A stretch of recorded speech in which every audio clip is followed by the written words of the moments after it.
All right. Welcome to class, everybody. So today we're going to have a treat. You don't have to listen to me talk for the whole amount of time. You're going to actually get a chance to meet Florian Diekman, who is the primary librarian here in the College of Food, Agricultural, and Environmental Sciences.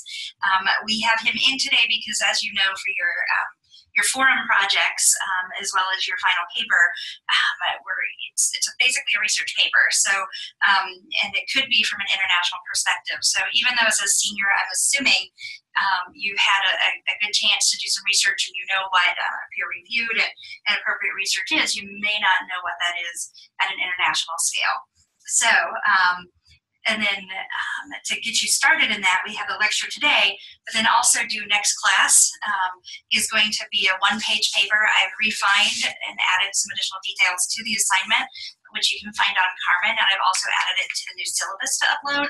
But basically, I'm looking for one page that gives me a paragraph of your topic, why you picked it, and then at least 3 resources in APA style. Posted at the bottom. So it shouldn't be any more than a page, double-spaced, Times New Roman 11-point font. So take a look there to find that out. But without further ado, I'm going to turn it over to Florian, who's going to give you a sense of how to use the library system appropriately. Okay, thank you very much, Kelly. And hi, everybody. As Kelly already mentioned, my name is Florian Diekman, and I'm here the Food, Agriculture, and Environmental Science Librarian. Probably for the last 10 years, I guess. And before that, I was a postdoctoral researcher here in the Department of Food, Agriculture, and Department of Agriculture and Environmental and Development Economics. Okay. No food in there, but yeah. They do a lot of food, of course. And so my background, actually, my education background is in agronomy, crop science, and agricultural sciences, and I got both my degrees from the Technical University of Munich and also from the University of Kiel. So just in case you wondered about my accent, and I'm very happy to be here today and have the opportunity to talk about the library and the library resources. And what I'm trying to do is to give you a bit of an overview of the resources we have that I think would be highly applicable for an international context. Mm-hmm.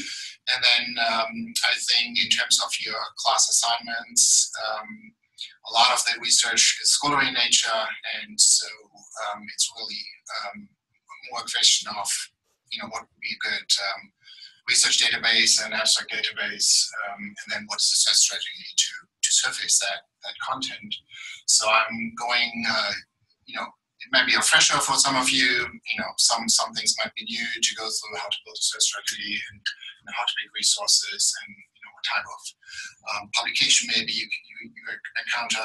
And then we're also talking about how to either use databases or maybe use a standalone product to help with managing citations and getting your references organized. I do have a guide. Let me see whether I can bring this up, and also a handout, and we will post the links and the handout, and also have some slides later on that we will post. So that should be the guide. Yeah. Okay. So just talk a little bit about the guide I put here together. So it has on the first page, it has some basic information about the library, has some information about myself here, in case you need to contact me, actually, since this is, since we're on a recorded line and since it's not a live session, I don't really know where you stand with researchers and, where you struggle with or, what types of information you need. So really want to put out a word here to really reach out to me, email or call me or just stop by here in the Food, Agriculture, and Environmental Science Library. I also have on the slides slide is contact information of my colleague Wayne Short, who is the director of the ODC Library in Worcester, in case that would be a more convenient location for you. We're more than happy to sit down with you and talk about your assignments or anything really related to library and information research. A couple of links here. I just mentioned this in every session of campus access. It's really important if you're not on campus. A lot of the resources that we have, and that I will go through, are licensed resources, so you have to properly authenticate. The easiest way is to really go to the library catalog and then navigate to the resource. It's a journal or an ebook or research database, and then you will be, if you haven't logged in using the off-campus sign-in, you will be prompted to log in, so nothing should go wrong there.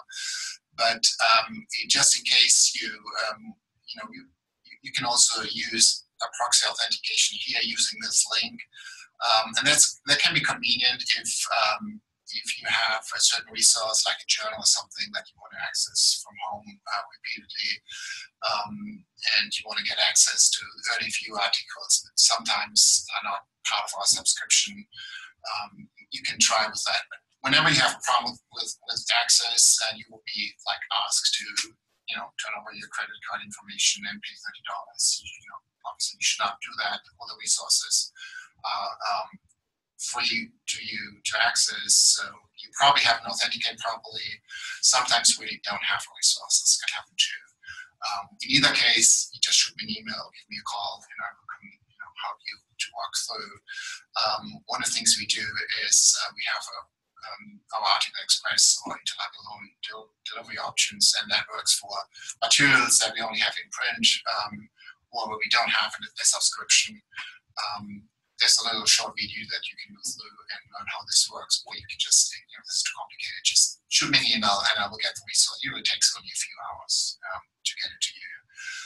If you need print materials in Ohio, that should not be a problem. You can just request it. If you're off campus, you can have it sent to any Ohio link location. If you're out of state or outside the country, you have to talk to me and we will find a solution for these materials. I would say most of the content that we have is available electronically, or if not, we will make it electronically available to you, so you should not have an issue with any print materials not reaching you. Okay, so just a quick walkthrough here. I will spend more time on this, really walking you through how to build a search, and that the principles here, I will just highlight the major concept. That should really work in any of the databases. It works in search engine too, in Google Scholar. So you can go back and kind of review what I'll be going through, and I will have a few examples that we go through. The one thing I want to point out here is, and they will show up on the slide later too, is a great way of expanding finding good keywords and expanding on the keywords you already have is using a controlled vocabulary on agricultural thesaurus. And those are subject specific, so I picked the agricultural ones, but they also want for education and for many other areas. And those are a little bit in the order of importance, I would say, for this class. The CAP thesaurus, that's produced by CAP Abstracts or CAP Direct, and we will talk about that resource. It has 2.7 million keyword terms in there, and you can just come and have your maybe initial ideas or your initial concepts maybe and plug it in there, and it will correct you. It will tell you what are synonyms, what are wider terms or monoid terms. And that's particularly useful if you're not really sure that these are the right terms that you have, or maybe you're looking for terms in different languages. It helps you with that. It doesn't have all the 2.7 million terms translated in all languages, but it has, at least the major languages in there and most records. So I have translations for that. So that can be really useful. And CAP Direct or CAP Abstract is probably the premier database in the applied life sciences, and it has a lot of international contact, development contacts. It's a UK-based product, and that alone opens up a slightly different set of resources than with many of the resources that are really kind of US-based or focused. The other one is AgriVoc. It's a much smaller vocabulary, only 34,000, but it has 29 languages. So that can be, it's produced by the FAO in Rome, the Food and Agriculture Organization of the United Nations.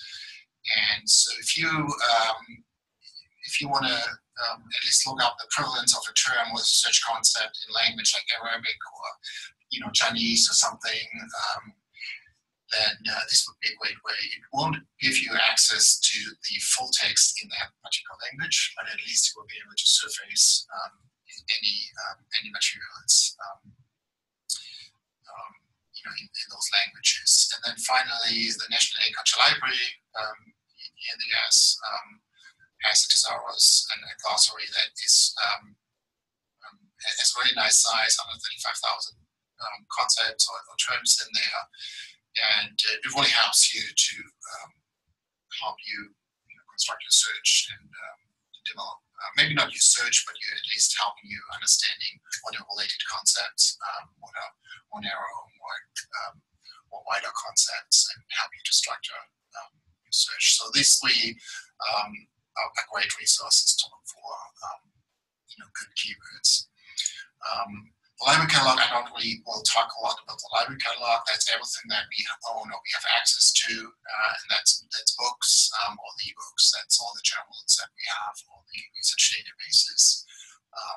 Let me know if you have any problems. It should be pretty straightforward to use it. I will spend a good amount of time to talk about scholarly databases, citation episode databases. And the one that I feel are most pertinent to your class and to the context here are listed under recommended research databases, and I will highlight them throughout the presentation. Here on the right, I have some examples. I will primarily talk about Scopus and CapDirect. I think Scopus probably has everything you need for this class in terms of scholarly materials, but there might be things that are not in there. Particular, if we talk about it, maybe an international development context, CapDirect would be probably the first place I would look to kind of supplement what we find in Scopus. I will highlight just a few things how to use it, but those are really nice tutorials, like 5 to 10 minutes in length, that walk you through how to use the search interface. And so I encourage you to kind of come back later and take a look at these tutorials. Every database really has a great help function, and that will bring you to additional tutorials if you're stuck and you don't know how to use the interface. Really, Web of Science, great database as well. Some tutorials in there, and then you're probably most familiar with Academic Search Complete, Eric, Curricular. There's a whole set of databases that work with the same interface. So if you need a refresher, then take a look at these tutorials there. There's some subject guides if you have to venture out in other subject areas, maybe education or business, economics, development, some of the other social sciences disciplines. You get additional guides there. And then this is just a link to our research database list, and I will talk about these resources just in a second. The systematic reviews, I just throw this in there because in an international context, this can be really interesting. Systematic reviews there are all kinds of literature reviews, and systematic reviews are just one kind of doing literature reviews, but they are, by definition, it's what they call the systematic. It's a very structured, a very methodological way of researching the literature, very focused way. So you have a research question that you try to answer with a systematic review. And you're very upfront with the resources you're using, with the search term you're using. It typically contains a meta-analysis. There are ways of condensing the evidence base. They are frequently used or increasingly used in a policy context. So if you want to know what works, let's say in what educational interventions or what agricultural intervention work in a certain context, in a development context, then systematic reviews are a great place to look at. And they also, if you can find a systematic review protocol, and that's one of the beauties with the systematic reviews is that protocol has to be published in order to really make it a systematic review, meeting the guidelines for those reviews. So it's either a standalone document or it is part of a journal article or report. So that's a great way of really, if you find something related to your topic, that's a great way of kind of finding, looking at how they have conducted their original research and coming up with research terms and what databases they used and what they found. And you might be lucky to find a systematic review on just your topic, which really would have all the literature that is out there. But remember, they're designed to answer very specific question which may not be what you're trying to answer. So you need to go in and probably modify that. But in an international context, the International Impact Evaluation is a great resource. It has lots of resources, lots of reports, and a very large database with that contains just systematic reviews or impact evaluations on a topic. There are also shorter versions.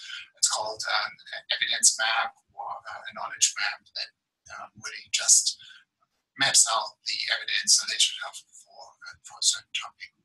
So I thought I mentioned that. There's a collaboration for environmental evidence. That's if you are or maybe on agriculture interventions.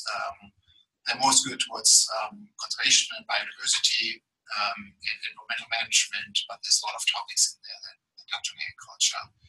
And then a couple other resources that you might want to kind of look at. So watch out for systematic reviews. There's a lot of data resources, and it's kind of difficult to kind of anticipate what you're working on, what you're interested in. So I just compiled here the most,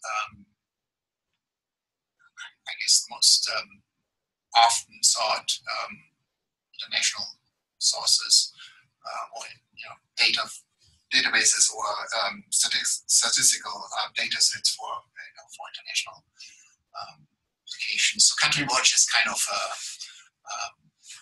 it's kind of have everything in there. So you might want to just give it a try and see whether you find it. It's proprietary content, but there's also a lot of open content in there that just compiled in these resources.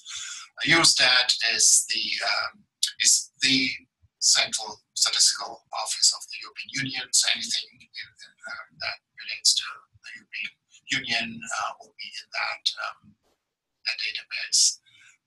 If you have more historical perspective, the International Historical Statistics might be a good place to look at. It doesn't have current content, but it goes back as far as possible. That could be of interest.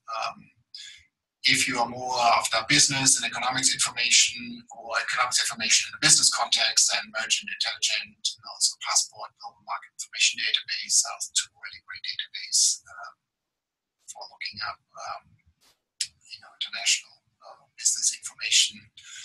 ProQuest Statistical Insight, it's a very comprehensive, very nice database, and again has proprietary content, but a lot of open content as well. They just compile so a lot of statistical information from the Census Bureau or from USDA is in that database, but it has a pretty good international coverage as well. So you might want to give it a try and see what is in there. Of course, the United Nations Statistical Division puts a lot of global statistical data out there, and then of course the World Bank. The World Bank, there's data, there's great data sets there, but then there's also analyzed data sets and reports and a lot of publication that they put out, and this link brings you to their document repository where you can find all these. And then we have a database for development indicators online that you can have, because it's such an important resource. You have the link right in here. The World Fact Book is from the US government, so it's sort of the US government perspective on different countries, but it has a lot of good data in there. If you're looking for more agricultural data, I put them here in the box on the bottom. So FAO-stat, that's probably the most, not necessarily the most reliable, but this is the best database out there when it comes to agricultural data in a global context. There's some information in here, the World Food Program for Census of Agriculture. That's how they set the standards. If you're interested in there, it works great. It has a lot of information for every country, but the reliability of that information, is not always the same. So obviously, data that's sourced from, let's say, the US or European countries, has a lot more reliability than data sets are coming from other countries. So you hear economists often complain about the lack of reliability of FAO-stat data, but it is the only database really that is as comprehensive as this one. The USDA, that's Census of Agriculture, is US. It could be useful, I thought, maybe for comparison purposes or something. But then really the Economic Research Service works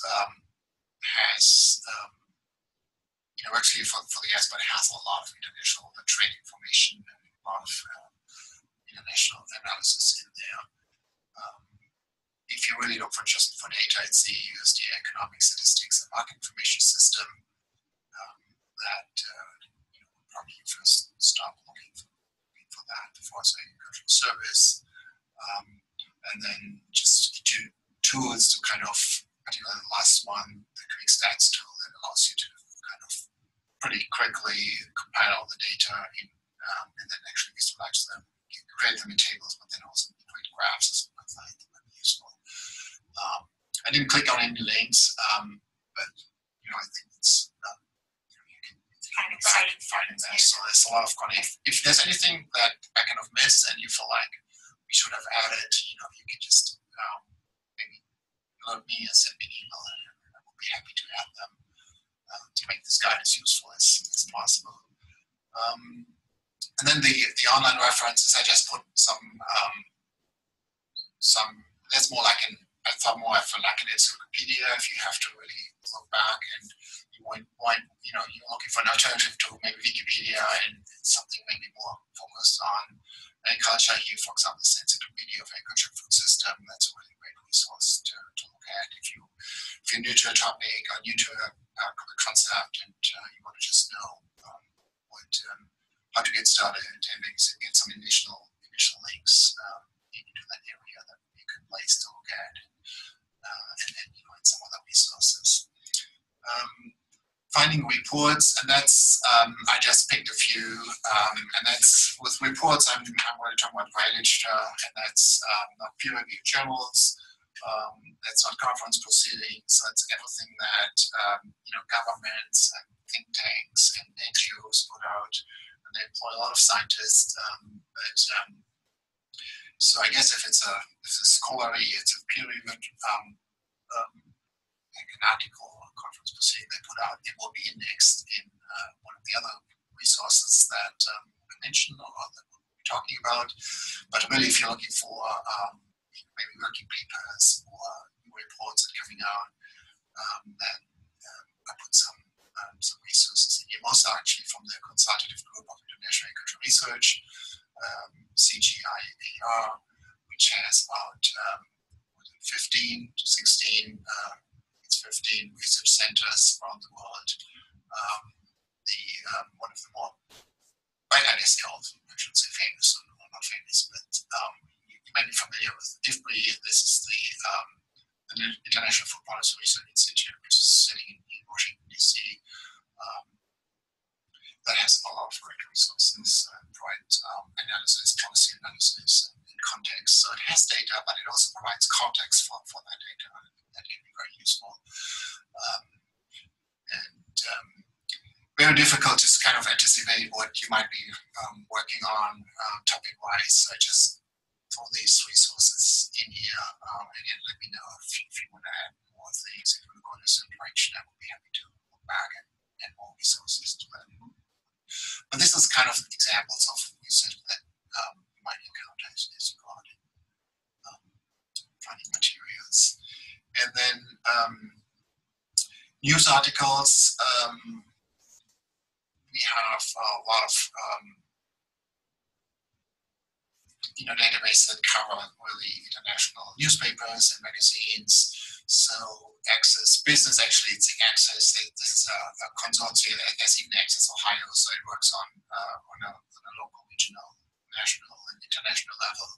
So you can go in, Access World News Research Collection that has everything, and then you can go through and filter depending on what you're looking for.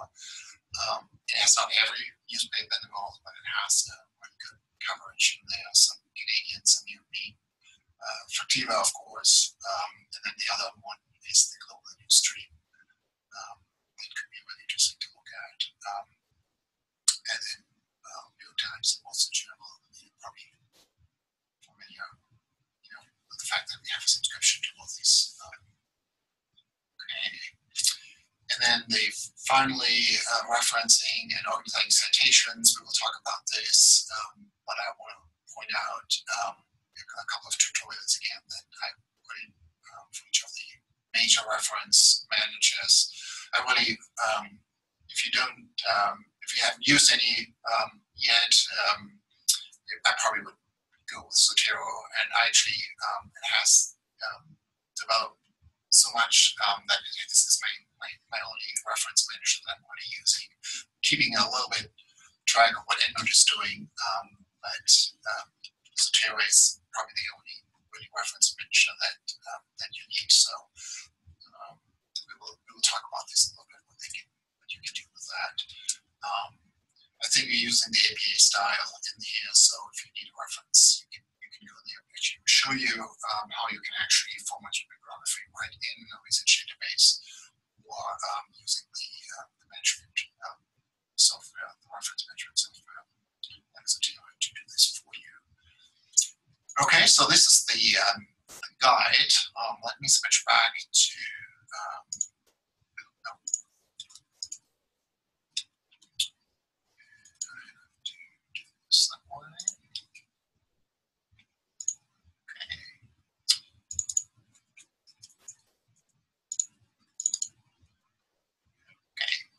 So,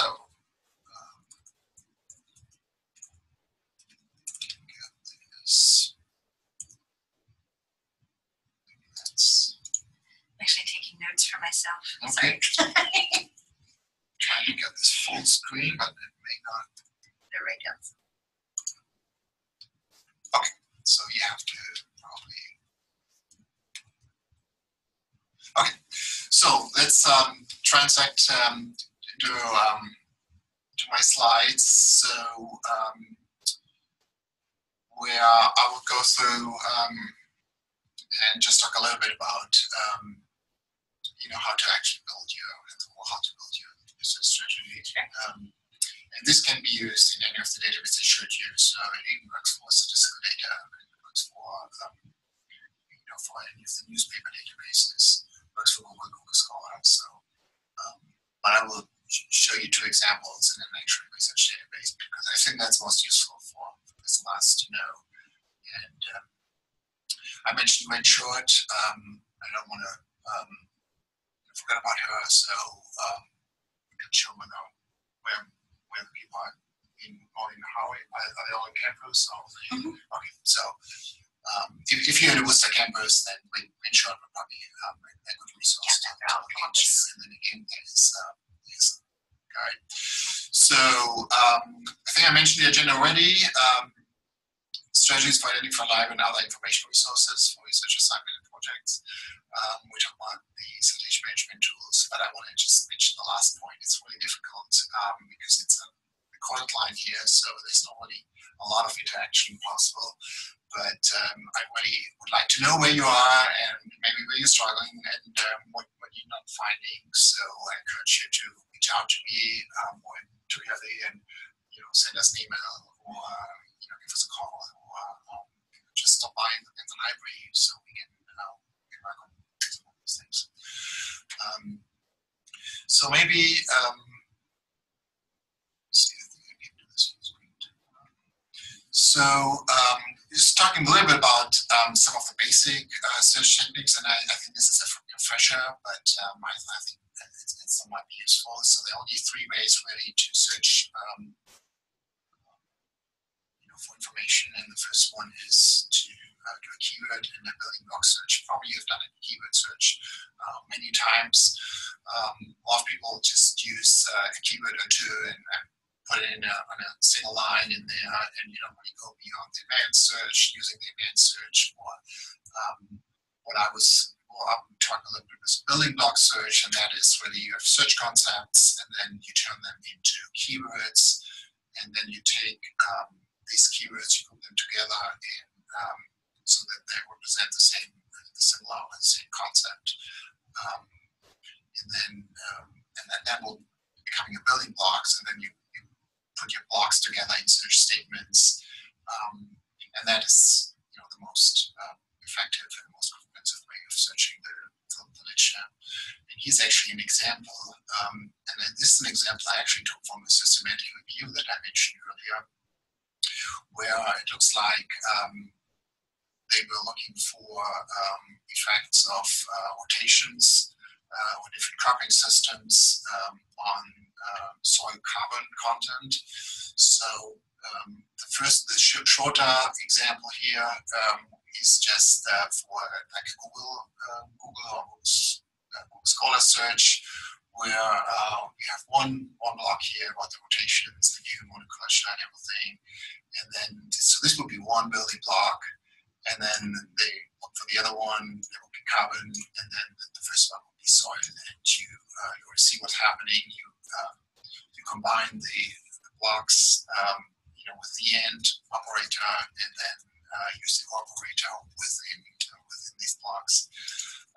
If you're actually in a citation or research database, you can get a lot more fancy, a lot more complex with your term, because the actual database uses a lot more keywords and has a lot more structure in there, and you can actually use this to your advantage. So you see the soil concept is the only one, but pretty much stays the same. And then you see the second one, the carbon really expanded and adding, 10 also additional terms. And then actually the third concept here, which is good for search engine, for a web search engine, but for research database, actually they found it's more advantageous to break it out into actually two concepts. So one deals with agriculture farming, cropping system, and the second one actually with the crops itself. So this is just an example where that instead of just using a keyword term here, there, and putting it in one search box, the basic search box. If you think about your search terms more, you'll find it more building more complex search statements. You will get a much better results list, and will be much more effective search. And I will show you in examples how this would look like. So that would be the keyword search, building block search. The second one you can do is that's also very effective is what we call a chaining or a cited reference search.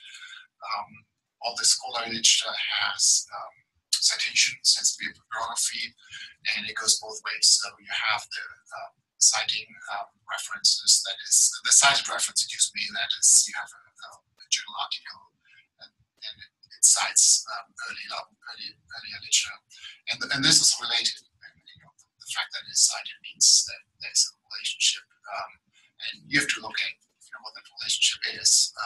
It could be a method, or it could be a discussion point, or it could be a result, of whatever. But you can, if you're in a database, this here's the Scopus example. You can actually go in and retrieve, do a search, and then this is actually the example I had earlier, and resulted in some thousand documents. You can actually go in and analyze the results list, but you can also go back and retrieve all the references that all these articles together have used, and that kind of gives you the sort of the intellectual structure of your current results list. So it will tell you where's all this research coming from? By subject area maybe, or by institutions, or by authors, or just by journal titles maybe. That gives you some good ideas where research kind of originated that informed what you have in your results right now. And then you can also go forward, and that's if you look at the citing references. So those are cited by, so these are references that, newer references that reference what you have in the results list right now. And that's when we talk about citation impact, or just impact often. That's like this article here has been cited some 1,600, or is it 1,400? 1,400 a few times. 2 times. Yeah. And it's actually the highest cited item in this result list. So that's a way of kind of looking forward, and you can look at all these cited references in a different results list, and then it will tell you, similar to the reference list, will tell you who picked up that research. And you can kind of do the same thing and look at authors and look at journals and look at subject categories and institutions and pick up that research. And that can be a very powerful way of kind of analyzing what you find.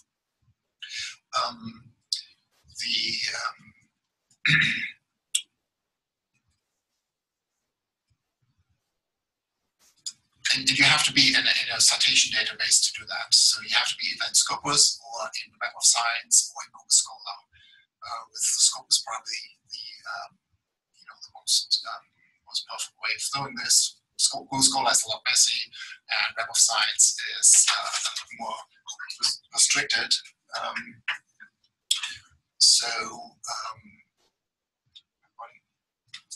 You're fine. We still have 20 minutes. Okay. Yeah. And you have used this probably already when you go and you look at, if this would disappear, I could show you at the find-related items in this database. And it actually uses citations to earlier works and uses citations from newer works to kind of identify items that are related. So actually using that chaining center reference interest already. But you have to be in any of these 3 databases to really take advantage of that.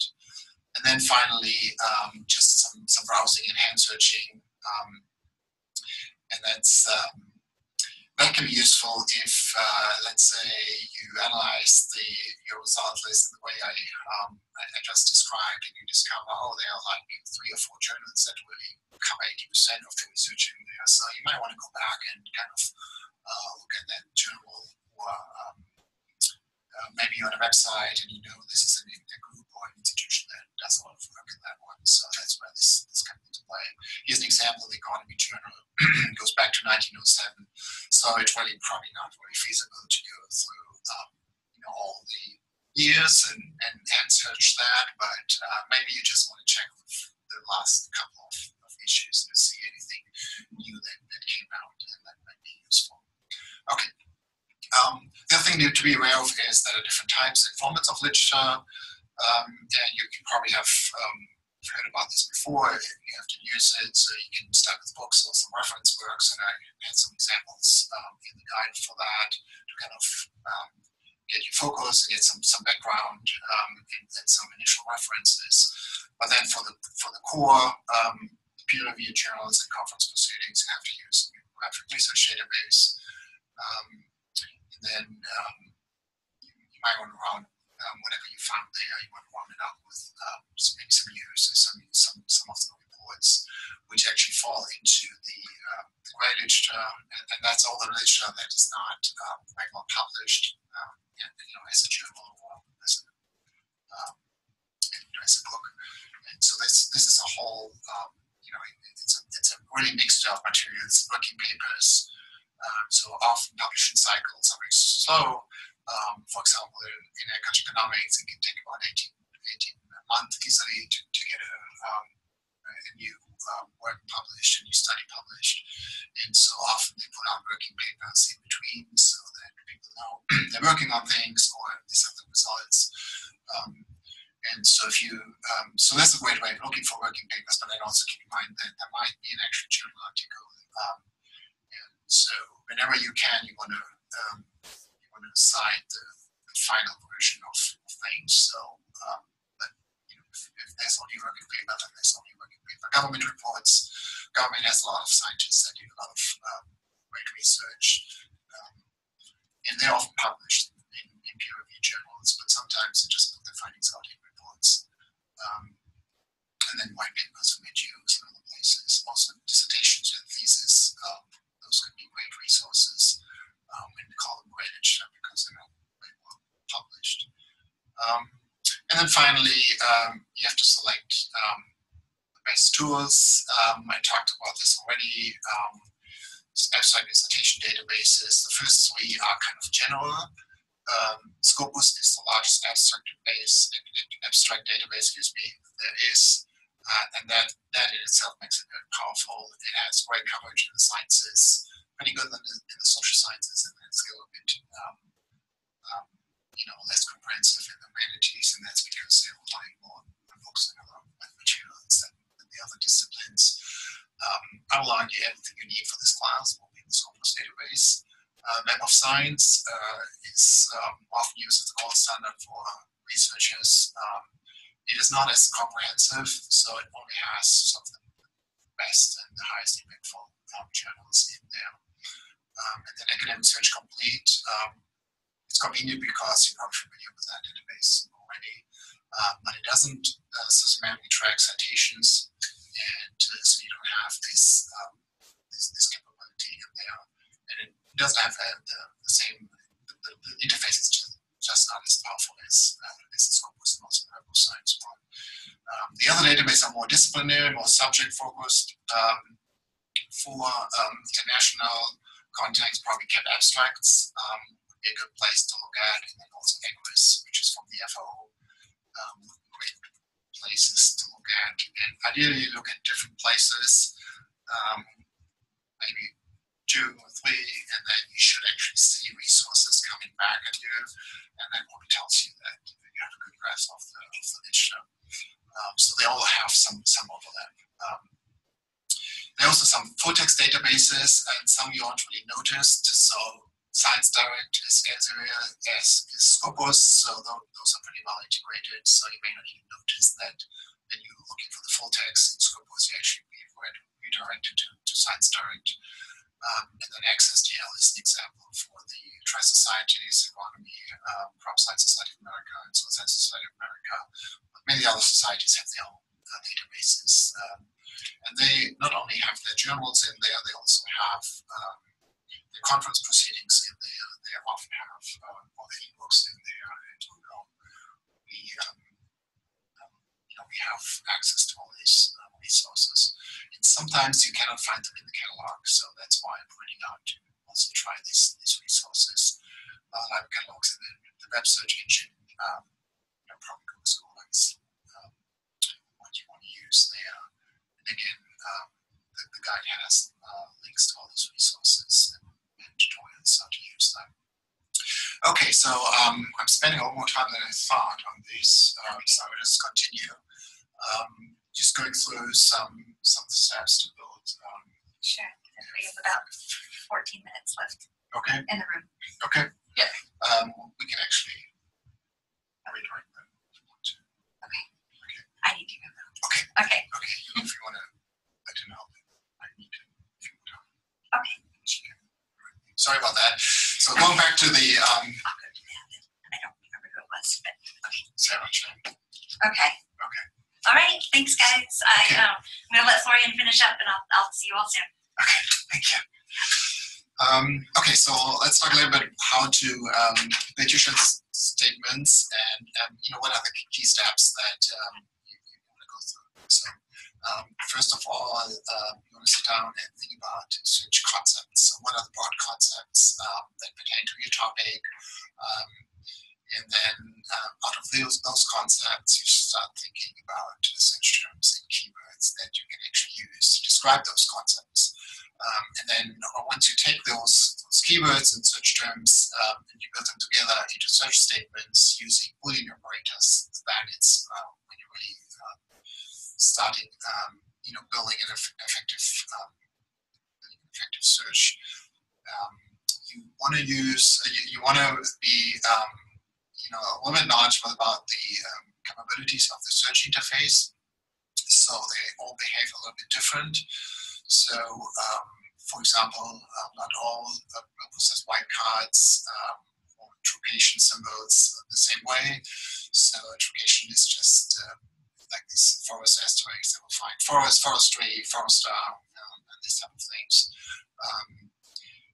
Many databases use lemmatization, and that's a way of lemmatization means that a search term is actually reduced to the stem of the word. So, so if you use forestry or something like that as a search term in Scopus, it will actually not search for forestry, it will actually search for forest automatically. So you don't really have to worry about this that much. Just be aware that sometimes it does things that you did not necessarily expect. And here's the example: if you use cite, it actually will search for CIT, and then citing, cited, citations, that all seems to be on the same line, but then it also pick up cities, which is a very different concept, obviously. Phrase searching, probably heard about that. If you really want to use search for an exact term, the only way we need to do this and block these other like lemmatization and other things the search interface does with these terms. If you want to block them out, you have to use the phrase in parentheses to do that. So you're going to use SSL culture as a phrase, so we have to put this in. So we actually aren't going to be able to extend. Okay. So we actually need to finish up by 11:30. Okay. All right. Okay, I'll do that. Okay. Okay, thank you. Thanks. Okay. And then if you want to, you have to. Sorry about that. Let me make sure. Okay. If you want to group the same search together, so you want to make sure you understand how the database processes your search. I'm going to show you an example, and then finally you're refining your search results. Okay. So here's an example of a search. I will not have time to really go through that. Maybe you can review it and just. This is from an actual journal article, and you can actually go through maybe and then kind of see for yourself whether the terms that are kind of highlighted here as search terms, whether they make sense for you or not. So this is just from an abstract from an actual of an actual article. So first step would be to really identify what are the major concepts that this article is talking about, and the ones that I thought are major, I just highlight in red. You can take them out, just put them in a table on a piece of paper, and then kind of group them together. And those will be your major concepts. And it looks like I identified 1, 2, 3, 4, 5. I have a geographic qualifier in here. This may or may not be useful. Also, I have something in here that refers to a method that you probably want to exclude, otherwise you will only find results that really deal with that specific method. So just thinking a little bit about your search terms, abbreviation, that's pretty straightforward. You want to avoid abbreviation because those are not necessarily used as a keyword or in the abstract or in the title. Spelling variations. If you have literature, you expect literature coming out of UK or Canada or Australia. So some of the journals are based there and they use different spellings. Many databases correct for this, but not all. So I'm going to keep an eye on that. Synonyms. That's really when it's getting more important. Is you have terms and you want to make sure that you pick up additional terms, synonyms, to make sure you capture literature where an author used a different keyword or a database used it to use a different term, like organic farming, but then you could also use organic production, organic agriculture, biological agriculture, and so on. And then broader and more narrow terms, those, if you do a search in your blog, you don't get a lot of results. So maybe you're looking for, you have to broaden your term. Maybe you get results, but they're really not at the core, at the top you're looking for. So as an example, soil erosion, you thought you were interested in soil erosion, but then you feel that it's kind of too narrow, right? So you're not really looking for just soil erosion. There are a lot of problems with soils. So maybe a more appropriate concept would be to look for soil degradation, something like that. That's a very simple example. Or you actually, you do look for soil erosion, but actually you're looking for very specific types of erosion, and then you want to make sure that you actually use that specific terms. And this is where really the control vocabularies come into play. And again, these are the three I already mentioned a little bit earlier that are really useful to help you understand what are the broader concepts of a search term, what are the more narrow concepts, and then how to use them. You can actually create searches out of these thesaurus if you want. The Booleans, I will not talk really a whole lot about those, just to make sure that if you don't enter anything, it will be the end operator in most cases, and will find only materials that contain both terms, and then the operator will find either one, which will expand your search, where the interpreter will narrow it down. That makes sense. The only thing I want to say is that each search engine or database will process these operators differently. It's typically the end operator who gets processed first. So in the first example, if you use something like forest or woodland and water quality, what it actually do is it will search for woodland and water quality, so at the intersection of these two terms, and then it will pull in forest resources, which may not be what you really wanted. What you wanted probably was to look for anything that deals with forest or woodland, and then combine it with the water quality. So just be aware that if the search engine is not behaving the way you expected it, then you might want to group the terms in there, to get this processed the right way. Okay, so here's just an illustration how you take your major search concepts and you think about the languages, abbreviations. You think about the different spelling variants. You talk about synonyms. You look up your broader narrow terms, and then I just used the National Language Library, and these are just a previous example, but I picked up a few additional terms to this concept, for example, green manure in addition to just cover crops and so on. And then you can actually take it, and this would be all these terms would be your first building block, and then you can combine it with your second concept and the third one, and so on. It's very simple. This is how it actually looks like in a database, and I'm a little bit running out of time here, so I will just walk you through this, and I encourage you to actually open the Scopus interface and do the searches for you, and do the searches on your own. So what you want to do is take this and do search block by block. I encourage you to do that, because then it will actually tell you whether the search, the block that you thought of or the concept in that one would actually work on its own. So if you do all the concepts and put them together in search statements and you don't get anything, you don't really know what the problem is. So if you do it one by one, you will actually make sure that each of these concepts is actually retrieving good results, and then you go in and combine them with the operator.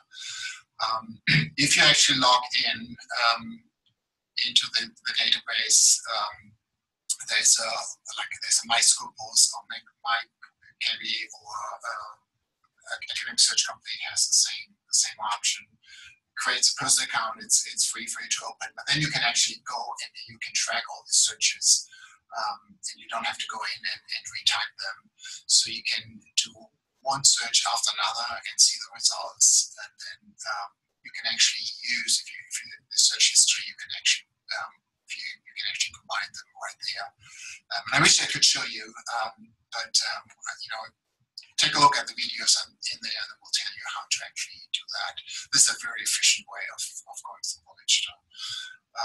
And in this case, the example I had actually retrieves 34 results, and we don't have time to really go through this interface and show you what it does. But the analyzed search results will give you some good ideas with this research that is in your results that has been published. So it's a nice visualization. You can look at all the abstracts in there, and you can sort it different ways. You can refine your search. You can actually look at the item and get the abstract, get additional keywords. You can look up every single author and see what he or she has published in that database. So it's a very nice way of looking at the literature. Finally, you really want to go back and evaluate your results, and here's some ideas that looking at currency, relevance, authority, accuracy, purpose. You probably have heard about all this, so I'm just skipping over this. But you want to go back and understand what your results list, what it does pertain. So if you have 34 items, you can do it. If you have 100 items, you probably can do it and go through and quickly understand, is this on spot or not, is this on target. But if you have hundreds of items, it's probably a bit of a tall order, and that's why I suggest to go back and refine your search and make it more relevant, and then with that retrieve lesser results that you can actually manage and evaluate to make sure they're actually good. Some ideas how to respond to few results or too few results. Get the full text. I mentioned this already. There's an find it with Ohio, with OSU, or find it in OSU. Sometimes it's called full text or something like that. You should be able to, pretty quickly get to the full text of any item if it's not already in there. I don't really have time to really talk about the reference management software, but that is, those are really powerful tools to help you organize what you found in a standalone project. So if you're using a product, if you're using different databases like Google Scholar, maybe some resources, Scopus, maybe Captorite, maybe just resources that you found on your own web, you can combine them all and manage them all in a reference manager. And you can use the reference manager to format your citations for you in the APA style that's required. So it saves you, it's a bit of a learning curve, but it saves you a lot of time. It works with Word and any other word processor. It has a web interface that you can use, and then you can have as many standalone instances on as many devices as you want. So it's a really powerful way of managing your citations. So if you have questions about how to use it and which one to use, send me an email and we can set up an appointment and I can walk you through. Also, the guide has some a really nice 3 minutes tutorial for Zotero or for any of the other management software that will be useful to use.